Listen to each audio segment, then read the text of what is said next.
Typiquement, quelqu'un qui se dit « je commence à fatiguer parce que en fait, j'ai mon quotidien au travail. Derrière, je dois vite rentrer pour m'occuper des enfants et je me dépêche vite parce qu'il faut que je m'assure que maman a mangé le dîner. » Enfin là, typiquement, je pense qu'il n'y a même plus de questions à se poser. C'est qu'on est complètement aidant. Beaucoup d'aidants en France. On estime à 11 millions environ d'aidants en France. Aujourd'hui, c'est un actif sur 6. Demain, ce sera 1 sur 4. Enfin, c'est juste, si tu veux, exponentiel.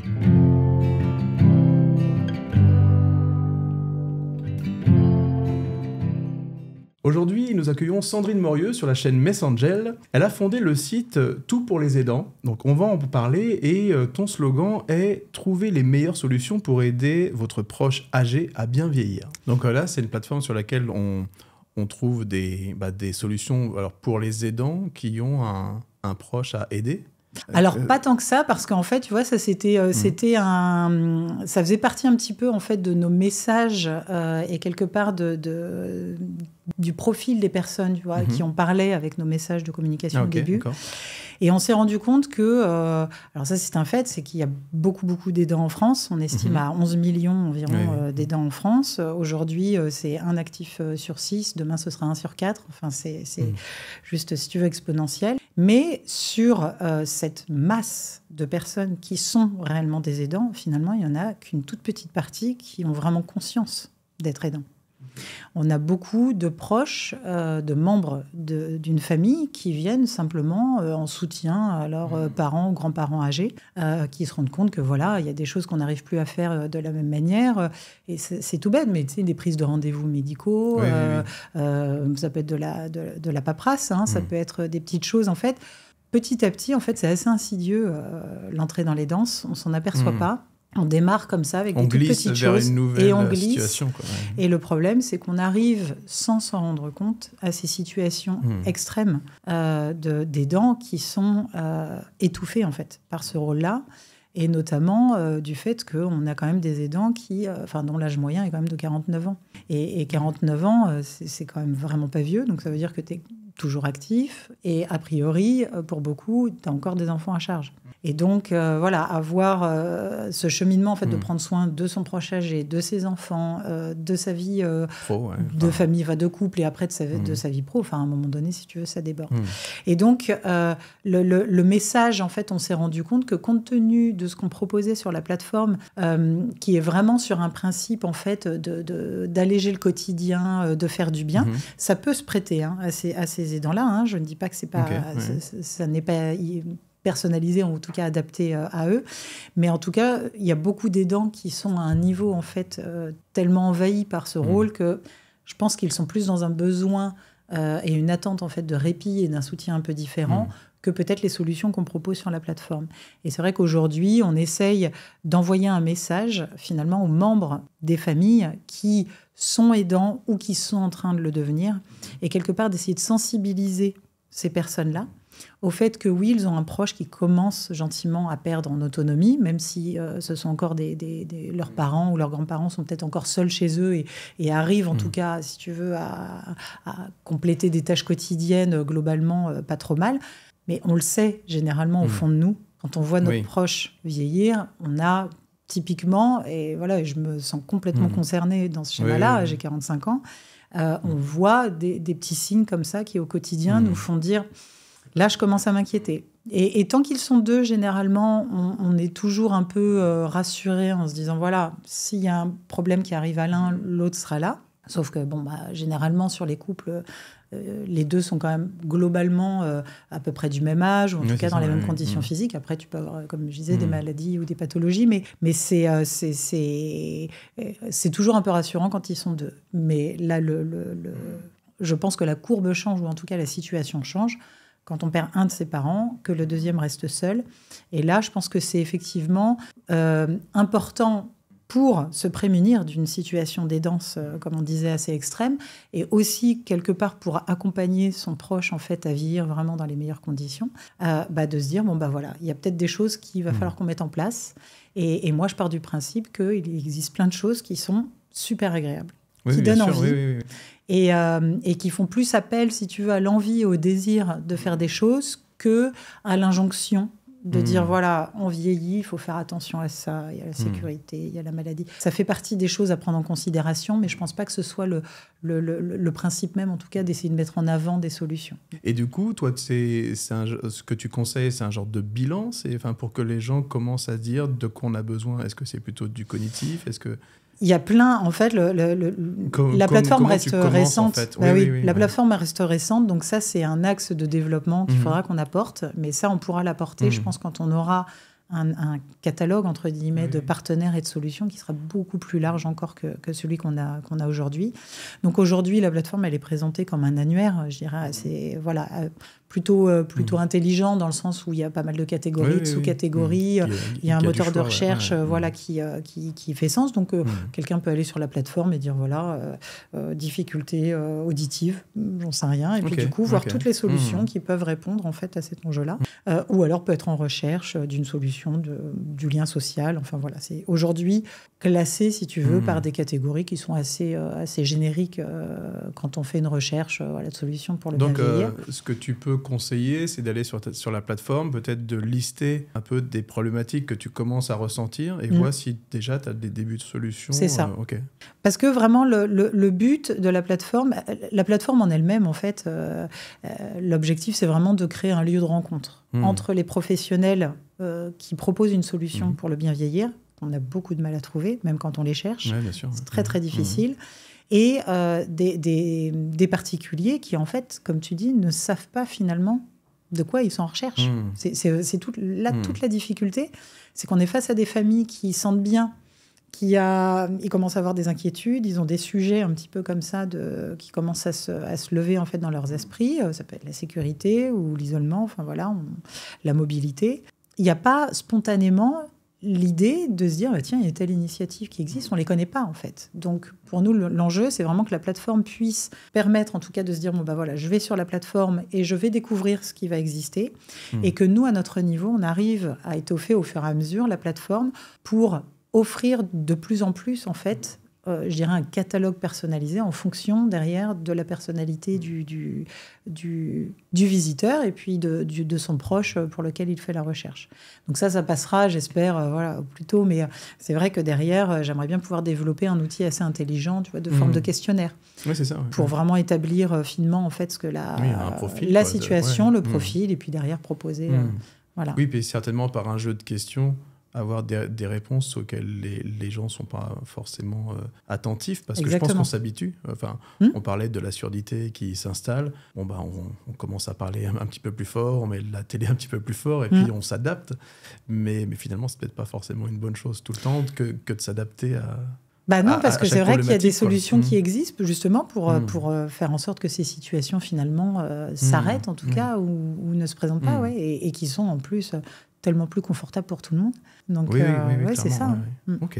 Comme rappel, évidemment, vous pouvez nous suivre sur la plateforme, vous pouvez vous abonner à la chaîne. N'hésitez pas à nous mettre des commentaires, peut-être sur votre histoire. Nous, ça nous aide aussi à comprendre, parce que tous les profils sont particuliers. Et puis, les commentaires, évidemment, nous font remonter grâce à l'algorithme. Donc, n'hésitez pas à nous mettre des pouces et des commentaires. Merci. Est-ce que tu peux nous parler un peu de ton parcours de vie? Qu'est-ce qui t'a donné envie d'aider les aidants? Alors, de manière assez indirecte, c'est une expérience en fait professionnelle, une entreprise dans laquelle j'ai commencé à travailler il y a 5 ans et demi, 5 ans et demi, qui est typiquement dans la silver economy. Avant ça, j'étais pas du tout en fait dans ce schéma-là. Et c'est en fait une entreprise qui propose des jeux, on disait des jeux interactifs. En fait, c'était des systèmes avec des jeux interactifs pour les résidents en EHPAD. Okay. Donc au départ, quelque chose de très orienté en fait vers les résidents en EHPAD, donc des personnes plutôt fragiles, assez dépendantes. Et ça, c'était un peu mon entrée dans l'univers de ce qu'on appelle la silver economy, que je connaissais absolument pas à l'époque. En revanche, que je touchais entre guillemets un peu de près parce que j'avais encore 2 grands-mères, une à domicile et une en EHPAD. Okay. Donc forcément, ça a commencé, si tu veux, à faire un peu le lien, en tout cas, avec mon schéma un peu familial. Et donc, j'avais déjà perdu mes 2 grands-pères à l'époque. Et ma grand-mère, qui était en EHPAD, elle avait pas par nature, si tu veux, profondément le principe de vouloir prendre part à des activités voilà, de loisirs. C'était pas quelqu'un de très bien dans sa peau, voilà, on peut le dire comme ça. Et donc, du coup, je me suis dit, pendant cette expérience, en voyant quand même tous les bénéfices que ces produits, que ces outils, en fait, offraient aux résidents d'EHPAD à qui on le proposait, quand je voyais tous les bénéfices, que ce soit en motivation pour de l'activité physique, de la stimulation cognitive, et puis derrière, tous les échanges qu'il y avait. C'est des jeux, c'est des jeux. Typiquement, voilà, en fait, il y avait, si tu veux, au sein de cette entreprise, toute une équipe pour développer, en fait, les jeux. C'était développer et adapter, en fait, aux contraintes des personnes âgées, parce qu'on développait ça avec des ergothérapeutes, psychomotriciens. Donc, c'était hyper professionnel, hein, avec des ambitions vraiment thérapeutiques. Hein. Le principe, c'était vraiment d'éviter, en fait, au maximum le déclin des capacités motrices ou cognitives. Mais la présentation aux résidents, c'était, en fait, on proposait aux thérapeutes de dire, écoutez, invitez vos résidents à venir jouer. Et donc, on n'était plus dans le chemin, dans le schéma, tu vois, de dire, soin, allez, venez, il faut venir à la séance. Voilà, tout à fait, voilà, dans ce schéma-là. Et c'est là que j'ai commencé à prendre conscience que c'est pas parce que les personnes âgées avaient des contraintes ou des limitations, voilà, qu'elles soient physiques ou à cause de maladies éventuellement neurologiques, qu'en fait, elles n'étaient plus capables de rien. Et surtout qu'elles n'étaient plus capables de s'amuser, de profiter de la vie. Donc, par le prisme du jeu, c'était plus acceptable. C'était complètement plus motivant, en fait. Et puis derrière, il y avait tous les bénéfices, si tu veux, que ça occasionnait, de retour de thérapeutes qui nous disaient, enfin de professionnels de santé, on dit, mais, qui nous disaient, mais en fait, c'est exceptionnel parce que, je sais rien, il y a Madame Xavier qui ne bougeait plus de sa chambre, etc. Maintenant, on n'a même plus besoin d'aller la chercher. Elle vient aux séances d'elle-même. Je me rappelle encore, via un événement qu'on avait organisé, qui était autour du Tour de France, en fait, cycliste, parce qu'on avait un système un peu de balade, tu sais, avec des cycles motorisés justement adaptés aux personnes fragiles. Et une fille d'une résidente disait, mais c'est incroyable, maman qui ne marchait plus ou quasiment plus se remet à faire des allers-retours dans le couloir. Et donc voilà, donc si tu veux, c'est vrai que ça m'a insuffler cette envie de continuer, enfin en tout cas de vouloir continuer à travailler dans la silver economy, avec ce prisme en fait du côté extrêmement positif et joyeux qu'on peut donner à la vieillesse, à l'avancée en âge, même quand il y a des maladies, des pathologies en fait qui font que malheureusement il y a des contraintes au quotidien. Mais voilà, et moi j'ai mis un pied là-dedans et c'est ça qui m'a vraiment et avant ça, si tu veux, pour revenir vraiment en arrière, moi j'ai toujours travaillé en contact avec les particuliers. J'ai travaillé longtemps en fait dans la banque et avant ça dans l'immobilier. En fait, j'ai adoré ce que je faisais parce que je rentrais un peu dans la vie de mes clients, j'apprenais à les connaître, voilà, leur personnalité, ce qu'ils aimaient, qui ils étaient. Et c'est là que j'ai aussi appris à adapter aussi mon discours et ma façon d'apporter en fait des solutions de manière vraiment personnalisée, en me disant, voilà, il y a forcément quelque chose qui correspond en fait à ce client-là, et c'est à moi de lui apporter la solution qui lui correspond en fait. Et voilà, et donc si tu veux, c'est un peu le schéma de tout ça qui a fait que j'en suis venue à imaginer cette plateforme. Donc, est-ce que toi, tu as des signes, justement, on va dire, d'alerte, où tu commences à dire, là, je rentre dans l'aidance? Est-ce qu'il y a des choses, on va dire, où tu dis attention, là peut-être, est-ce que je suis fatigué? Est-ce que ça me prend un volume de temps? Complètement. Je veux dire, à partir du moment, les signaux où tu te dis, où tu te rends peut-être même pas compte que pour toi c'est normal, en fait tu aides de plus en plus, mais pour les gens qui nous écoutent, de dire à quel moment on peut commencer à se dire, là je suis dans les danses, quoi. Je pense pas que tu aies un moment, tu vois, charnière où tu puisses te dire, voilà, là, je rentre dans les danses. En revanche, les situations dont tu parles, typiquement, quelqu'un qui se dit, je commence à fatiguer. Parce que, en fait, j'ai mon quotidien au travail. Derrière, je dois vite rentrer pour m'occuper des enfants et je me dépêche vite parce qu'il faut que je m'assure que maman a mangé le dîner. Enfin, là, typiquement, je pense qu'il n'y a même plus de questions à se poser. C'est qu'on est complètement aidant. Même avant ça, à partir du moment où, comme je te disais, où tu es sur un principe, je me rappelle de mon papa qui avait sa maman seule à la maison et tu as des coups de fil de sa maman, je comprends pas, j'ai perdu la clé, peut-être que je l'ai perdue à la boulangerie ou à la pharmacie, il y a peut-être quelqu'un qui va rentrer chez moi. Et là, tu rentres dans un principe où finalement, tu te donnes la responsabilité en fait d'assurer la sécurité, les soins, même quand c'est pas encore à toi de remplir ces fonctions-là. En tout cas, c'est le principe, effectivement, de sentir que ce poids commence à t'incomber. Et là, je pense que ça devient vraiment insidieux, parce que du coup, on rentre aussi malheureusement dans des relations qui ne sont plus celles que des membres d'une famille sont censés avoir entre eux, en fait. On est censé avoir une forme, alors après, ça dépend des familles, de l'entente que tu as avec tes parents, mais globalement, on est censé avoir une forme de connivence, de partage quand même assez émotionnel, agréable. Typiquement, une personne qui entendrait, tu vois, ce podcast et qui se dit moi, là, ça fait bien longtemps que j'ai plus ce type de relation. Je suis plus dans le pratique, en fait, dans l'opérationnel. Je m'assure des charges. Là, c'est aussi des situations un peu dangereuses où, en plus, tu peux rentrer en conflit, où la personne âgée ne se sent plus non plus autonome, où elle a l'impression qu'on lui prend aussi un peu possession de sa faculté de prise de décision, etc. Et puis, typiquement, il y a beaucoup d'aidants qui sont les enfants de ces personnes âgées qui ne veulent pas, en fait, devenir responsables de leurs propres parents. En fait, à un moment donné, on n'est pas instinctivement amené à se dire je vais devenir le parent de mes parents. Est-ce que justement, chez les personnes âgées, entre autres, ou dépendantes peut-être à cause d'une maladie, est-ce que ça vient...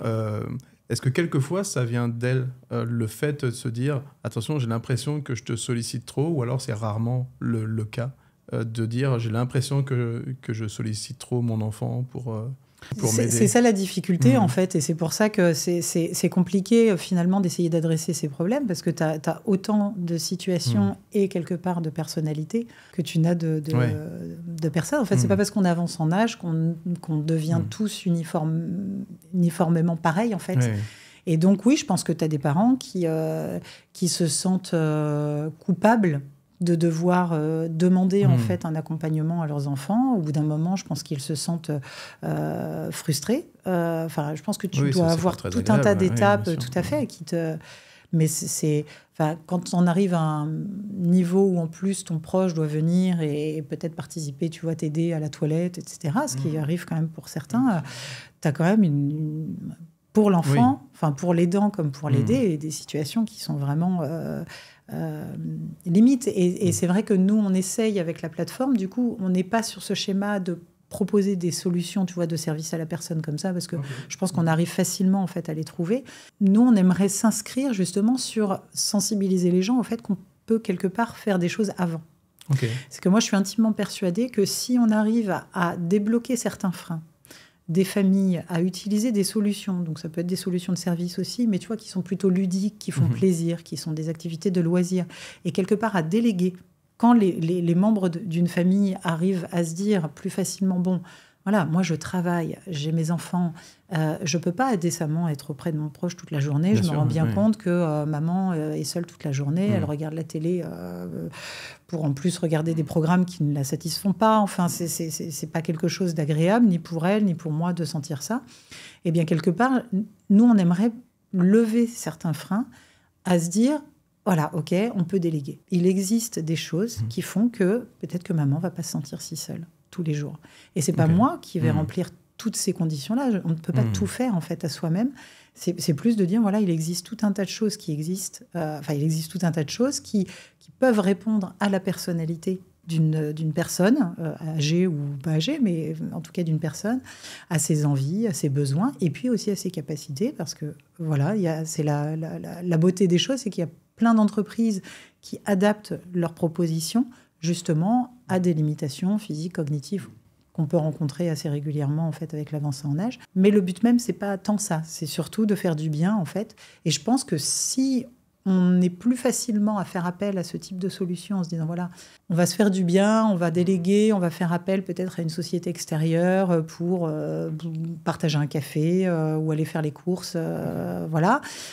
Je pense que ce sera aussi peut-être plus facile par la suite quand la personne âgée ne sera plus en capacité d'assumer ses soins, sa toilette, du coup de dire là on peut peut-être faire appel à une société de service. On a pris l'habitude de voir à l'extérieur ce qui peut nous aider, quoi. Parce qu'il y a beaucoup de personnes qui refusent l'aide extérieure parce qu'ils ont l'impression quelque part d'abandonner leurs proches. d'abandonner l'amour qu'ils sont en train de leur... En fait, on a, et c'est pour ça que je dis que c'est insidieux, c'est que quand on commence à accompagner son proche, on le fait par amour, et puis après, on remplit certaines tâches qui finalement ne sont pas censées nous incomber, parce qu'il y a des professionnels pour ça, même si après, on sait qu'il y a certaines difficultés à ce niveau-là, mais il y a des professionnels pour ça, mais quand on a mis le doigt dedans, on a du mal derrière à se dire, bon allez. À revenir en arrière. Ah, oui. Sur Messangel, évidemment, on parle, nous, presque du chapitre suivant dans la vie, qui n'est pas le plus rigolo, qui est la fin de la vie, qui est le décès de quelqu'un. Et c'est vrai qu'on parle du bien vieillir, alors sans être maladroit, mais qui est un peu l'antichambre du apprendre à mourir, qui est quand même un petit peu ça, qui est forcément pas si simple pour les gens. Alors, c'est déjà pas très simple d'accepter de vieillir. Et c'est vrai que le chapitre souvent qui se profile, c'est la fin. Est-ce que c'est un sujet, toi, que tu abordes sur ta plateforme ou avec lequel tu es confronté, on va dire, à des questionnements? Ah, complètement, parce qu'on a justement une catégorie en fait, sur la plateforme qui parle de transmission. Donc, on est clairement dans la préparation en fait, de son départ. Et en fait, les partenaires qui sont dans cette catégorie sur la plateforme sont soit sur un principe de transmission de patrimoine, parce qu'il faut aussi penser qu'une personne qui avance en âge, même si elle n'a pas spécialement envie ou peur de la mort, je pense quand même que c'est assez commun d'avoir tout le monde qui s'inquiète, en tout cas pour ses proches, pour sa famille, de se dire, voilà, le jour où je vais partir, il y a quand même quelque chose à prévoir. Et je trouve que c'est important de libérer les esprits. C'est aussi notre enjeu à nous, de libérer les esprits aussi là-dessus, en fait. Bien vieillir, c'est aussi vieillir sereinement. Et la sérénité, tu l'obtiens aussi parce que tu as fait tout ce qu'il fallait en te disant, voilà, si je dois partir demain, je sais que j'ai laissé mes proches... Voilà, en tout cas, j'ai organisé tout ce que je pouvais. Et donc, la transmission de patrimoine, je pense qu'elle est indispensable à gérer à un moment donné si, effectivement, on veut faciliter l'après à ses proches. Et puis après, il y a toute la transmission d'histoire. Et là, c'est encore avec une teneur encore plus émotionnelle et je pense beaucoup plus positive. Parce que là, on n'est pas uniquement sur un schéma pratico-pratique, et c'est en ça que Messangel s'inscrit. C'est comment tu laisses une trace à tes proches de ton être, de ta personnalité, de ton vécu, de ton histoire, qui va perdurer après ton départ et qui va permettre en fait, à tes proches de continuer quelque part à t'avoir à leur côté de manière beaucoup plus présente que finalement quand on n'avait pas prévu ce genre d'outils de transmission en fait. Donc moi je trouve ça extrêmement positif, au contraire. Oui. C'est positif de le préparer. Et c'est vrai que nous, on est un peu sur une double énergie. C'est vrai que tu as vraiment ce principe de l'histoire et tu as aussi l'acceptation que l'histoire va continuer sans toi, en fait. Et ça, c'est vrai que c'est un dosage, en fait, à trouver qui n'est pas si simple d'accepter qu'à un moment donné, on va nous oublier, en fait. Et qui est réel, quoi. En fait, c'est vraiment trouver le bon dosage, dire bah oui, j'ai été cette personne-là, j'ai eu une histoire, j'ai peut-être appris des valeurs ou j'ai des choses à transmettre, et en même temps, faut que vous viviez votre vie parce que c'est votre vie, c'est pas la mienne en fait qui va continuer. Donc ça reste assez subtil, et pour nous, c'est qu'aujourd'hui faire son Messangel, c'est vraiment quelle impulsion tu peux donner à ceux qui vont rester après toi, tu vois. Donc c'est vrai que c'est un espèce de savant mélange à conscientiser qui j'ai été, et en même temps j'ai pas envie que ça soit non plus un frein pour que ceux qui continuent leur vie sans moi continuent leur vie sans moi, tu vois. Donc, et ça pour le coup je pense qu'on sous-estime justement le pouvoir de notre transmission de vécu pour aider les générations futures à se construire. Oui, et moi je l'ai vécu en plus de manière vraiment très indirecte, où j'ai un grand-oncle, donc c'était le frère de mon grand-père maternel, qui, je sais pas, par au hasard comme ça d'une rencontre, avait rencontré un écrivain qui a décidé en fait d'écrire la vie de mon grand-oncle, voilà, dans un bouquin. Donc, c'est un bouquin assez gros. Et franchement, on ne parle pas d'une vie extraordinaire. Il a voyagé un petit peu, mais enfin rien de complètement extraordinaire ou de complètement incongru. Et j'ai lu ce bouquin vraiment très récemment, parce que ça fait 1 an, en fait. Je ne sais pas pourquoi j'ai attendu autant pour le lire. Et en fait, ça m'a débloqué des portes sur la compréhension, en fait, par par un effet un petit peu de domino, si tu veux, le fait de comprendre d'où venait mon grand-oncle, la vie qu'il a eue, l'enfance qu'il a eue. La vie de campagne, plutôt de ferme, on arrête de travailler très jeune, voilà, certaines difficultés dans la vie. Et puis tu sens aussi dans le livre le rapport aux autres, la culture de manière générale. Mais du coup, j'ai pu projeter ça, en fait, en comprenant mieux finalement comment mon grand-père avait forcément vécu, vu qu'ils étaient de la même fratrie, avec pas tant d'écart que ça. Et derrière, par projection, j'ai beaucoup mieux compris certaines choses de ma maman. Bien sûr, ouais. Et en fait, ça m'a... Ouais, c'est une filiation, quoi. Ouais, exactement. Et en fait, j'en parlais une fois, d'ailleurs, sur un post, et je disais, ça m'a permis d'enterrer certains démons, en fait, sur certaines choses. Parce que j'ai compris d'où elles venaient, et je pense que c'est dans des écrits aussi détaillés qu'on arrive à mettre le doigt, en fait, sur voilà, qui est la personne en face de nous. On les voit souvent sous le scope uniquement, tu vois, du membre de la famille, et notamment quand c'est un parent, en tant que parent, avec leur éducation. Et je pense qu'on a ce besoin, quelque part, justement aussi pour se construire, de voir la personne qu'ils étaient, le vécu qu'ils ont eu avant nous, le vécu qu'ils ont eu en dehors de nous, même quand on était là. Et le cadre dans lequel ils ont grandi, ils Totalement. ont évolué, quoi. Ouais. Exactement. Et puis du coup, je pense que quand on arrive à voir qu'il n'y a presque pas de lien aussi non plus, tu vois, entre leur éducation en tant que parents et qui ils étaient par ailleurs, en fait, ou le schéma de vie, ça peut aussi nous permettre à nous de se dire, bon ben voilà, en fait, c'est pas parce que je suis sa fille que je ne peux pas non plus, à ce niveau-là, avoir finalement mes personnalités ou mes situations où je vais avoir ma propre personnalité. Je pense que ça peut, au contraire, énormément aider. Et moi, je trouve que c'est précieux aussi, même pour mes enfants. J'aimerais qu'ils sachent aussi d'où viennent leurs racines, leur culture. Et ça, tout ça, ouais, je pense que c'est vraiment fondamental. Non, c'est vraiment très, très précieux. Est-ce que toi, du coup, j'imagine qu'avec tout ce que tu fais, tu commences à avoir un regard très affûté sur la vieillesse. Comment, toi, tu te vois vieillir? Ou comment tu envisages ce temps-là, maintenant que tu sais qu'il y a plein de trucs à faire? Eh ben moi, je trouve ça tellement réjouissant. Mais je sais très bien que ce ne sera pas toujours le cas, en fait. Alors après, peut-être que ça dépend aussi des modèles que tu as pu avoir. Donc, je t'ai parlé de mes deux grands-mères, et j'avais un grand-père qui était vraiment quelqu'un de très cher pour moi, et qui était typiquement le genre de personne qui croquait la vie, en fait, qui profitait de la vie, voilà, il n'a jamais eu de frein. Je crois qu'il a voulu apprendre à faire du piano. On lui a offert, tu sais, une sorte de synthé quand il avait, je ne sais plus, 70 ans peut-être. Okay, cool, ouais. Et ce n'était pas le genre de personne qui se freinait en se disant bah non, j'ai passé l'âge. Okay. Il avait une nature assez curieuse, il voulait faire des choses. Il a sauté en parachute à 75 ans, je crois. Et voilà. Et moi, je me vois comme ça parce que je suis profondément convaincue que, quel que soit ton âge, à un moment donné, en fait, la vie, tu la prends en fonction de ton état d'esprit. Une fois, je parlais avec une personne et je disais, il y a quand même beaucoup d'étapes dans la vie où on pourrait se focaliser finalement sur les contraintes et les enjeux, les difficultés. Enfin, la vie, c'est fait de ça, uniquement. Et bizarrement, il n'y a que pour la vieillesse, en fait, qu'on s'attarde sur les déclins et les difficultés. Alors que quand on vieillit, enfin, moi, même si je ne suis pas encore vieille, je ne suis pas encore une senior, je prends en assurance.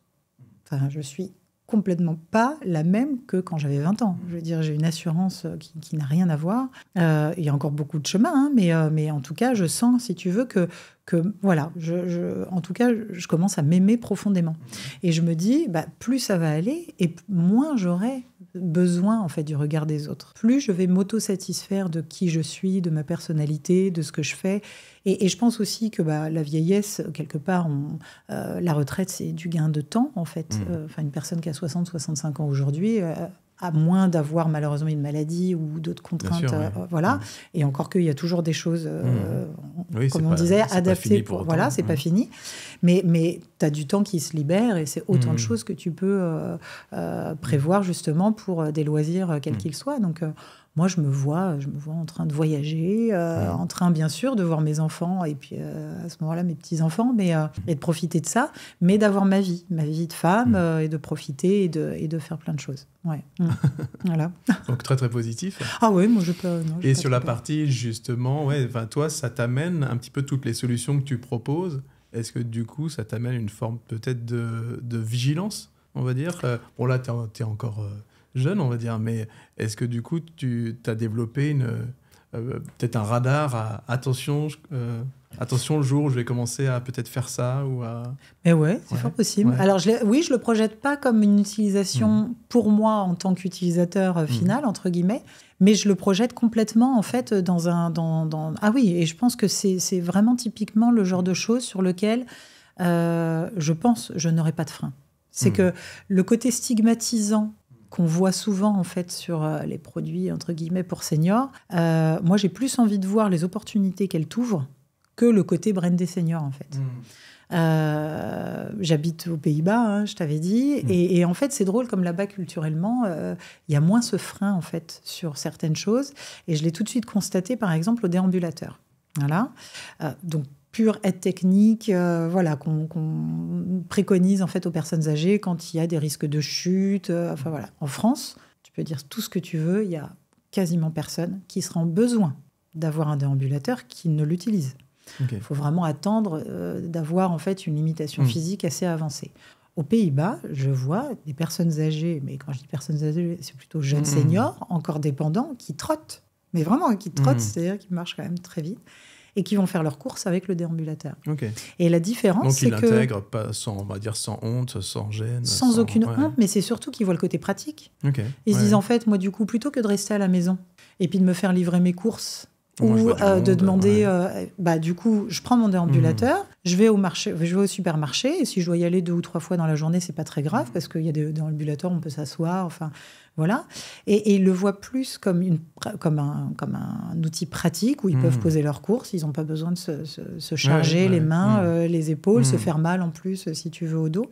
Donc, en fait, c'est encore une fois, je te disais, c'est, je pense, une vue de l'esprit. C'est pas le pas regard le sur produit. la vieillesse, en fait. C'est le regard sur la vieillesse et puis comment on a envie d'utiliser, en fait, les solutions. Est-ce qu'on a vraiment envie, en fait, de focaliser sur le fait qu'elles sont faites remplir, en tout cas répondre à une contrainte ou à une maladie, ou est-ce qu'elles sont une ouverture vers des opportunités, vers des visites, vers des balades? Et on en parlait du coup que c'est compliqué pour les aidants ou pour les aider, justement d'accepter ce nouveau rôle. Est-ce qu'aux Pays-Bas, par exemple, c'est quelque chose où on est vraiment plus sur la prévention, qu'on reconnaît plus tôt qu'en France? Non, au niveau de l'aidance, non, pas plus, je pense. Pas plus. En revanche, je pense que tu as les personnes âgées qui ont une acceptation différente, en fait, de l'avancée en âge.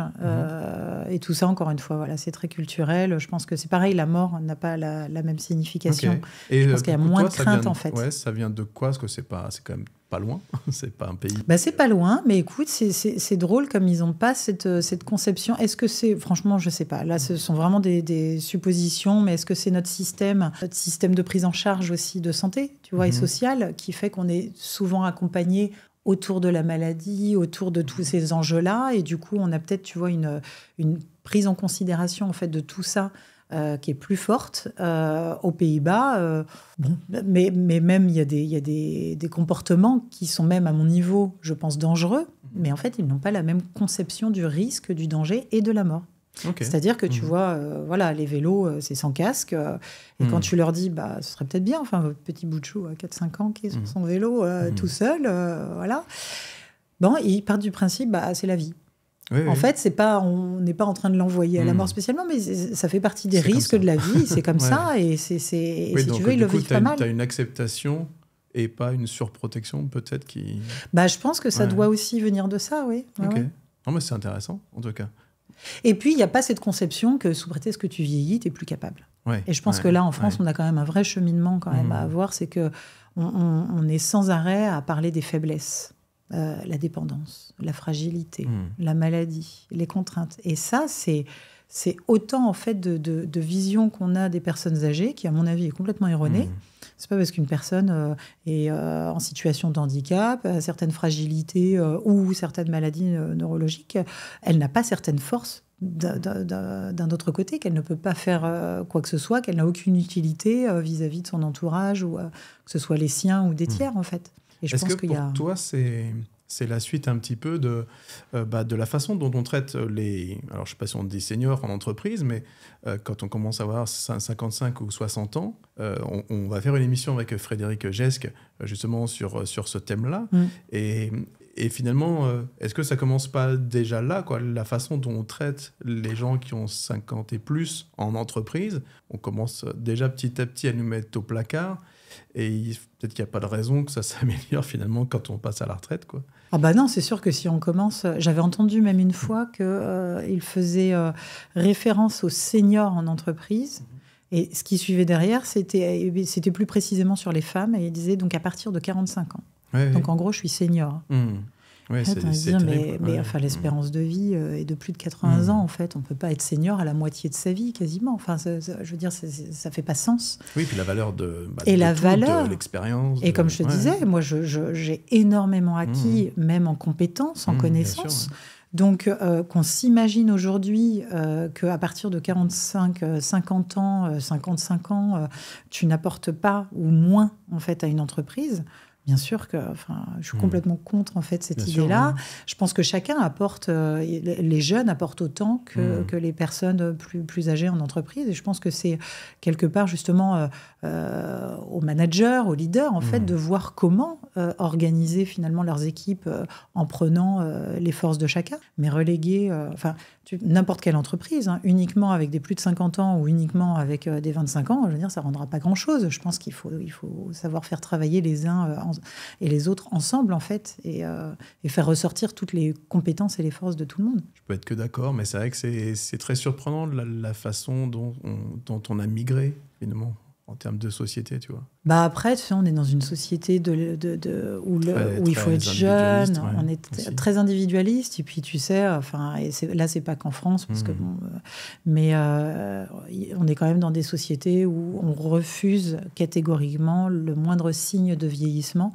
À force de coloration, de produits. On triche et du coup, on essaye de tricher comme si, effectivement, la première ride... Mais attends, tu as des produits anti-rides à partir de 30 ans. Donc, en fait, tout dans notre communication de société, en fait, porte à croire que vieillir, ce qui est le processus totalement naturel de la vie, c'est dégoûtant, c'est sale, il faut absolument l'empêcher. Et donc, tu as même des personnes, d'ailleurs, qui sont prêts à vivre leur quotidien avec des médicaments. Je ne sais pas si tu as entendu parler de cette personne qui se fait même des transfusions de sang pour contrer, en fait, le processus de vieillississement. Il a vraiment pas l'air très, très heureux, cet homme-là, je trouve. Moi, en tout cas, sa vie ne me fait pas rêver. Je veux dire, il peut avoir l'air jeune et être musclé. Je ne suis pas sûre qu'il profite vraiment de ce que... Oui, puis malheureusement, ça n'empêchera pas de mourir à un moment donné. Non plus. Sandrine, merci beaucoup. Mais merci, Yannick. À bientôt. À bientôt.